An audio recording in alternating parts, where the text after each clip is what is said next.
आजकालच्या धकाधकीच्या जीवनात शरीराकडे लक्ष द्यायला वेळ मिळतो का? नाही ना.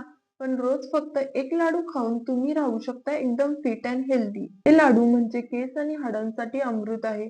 विशेषतः डिलिव्हरी झालेल्या महिलांसाठी आणि वाढत्या मुलांसाठी तर खूपच जबरदस्त आहे. चला तर मग पटकन बघूया हे लाडू कसे बनवायचे. पण त्याआधी जर तुम्ही चॅनेलवर नवीन असाल तर लाईक आणि सबस्क्राईब करायला विसरू नका. सगळ्यात आधी हळद घेऊन ते 1.5 तास दुधात भिजवून ठेवायचे. एका जाडबुडाच्या कढईत आपण घेतले आहे फक्त 2 चमचे तूप. तूप गरम झाल्यावर त्यात 250 ग्रॅम बारीक चिरलेला गूळ घालायचा आहे. हा गूळ फक्त आपल्याला वितळवून घ्यायचा आहे. लक्षात ठेवा याचा पाक करायचा नाहीये. त्यामध्ये गूळ वितळला की लगेच आपण त्यामध्ये भिजवलेले अळीव घालून घ्यायचे आहेत. वाव!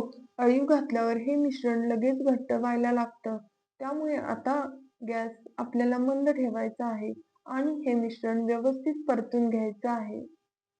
आता यामध्ये जाईल आपला 250 ग्रॅम सुक्या खोबऱ्याचा खीस.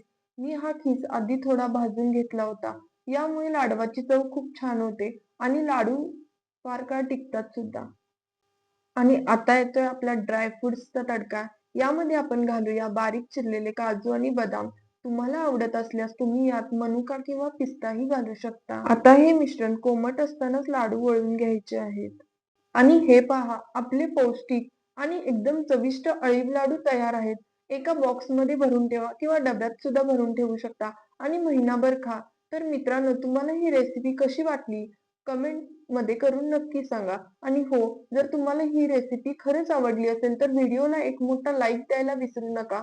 तुमच्या मित्र-मैत्रिणींसोबत शेअर करा आणि अशाच भन्नाट रेसिपीसाठी आपल्या चॅनेलला सबस्क्राईब